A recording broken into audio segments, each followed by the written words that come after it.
Hi folks, Lee Murphy, artbyleemurphy.com, and this is some of the progress I have made with installing the floor of the camper, getting ready to finish off the edges of that and run the electric. But one thing I wanted to share is this is an example of a little trick I found. Now this is the doorstep from the side of the wall of the camper that the door that I restored a few videos back,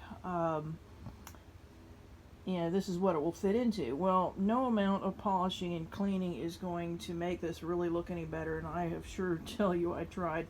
But I did find that this is 3 coats of krylon. Well, it's supposed to be chrome, but it's not, but it's a really pretty good facsimile of what this aluminum is supposed to look like, but probably never will again. So at least it will look better to fit in with the door, won't look so beat up and ratty. And I figure that did a pretty good, some of the pitting is still, you can still see the pitting, and there's no fixing that, unless I wanted to Bondo it, which I don't.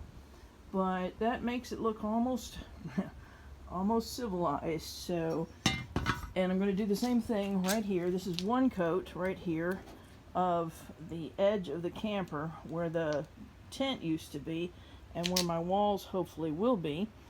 And this is 1 coat, and this is it all beat up and sanded down, ready to prettify it up a little bit.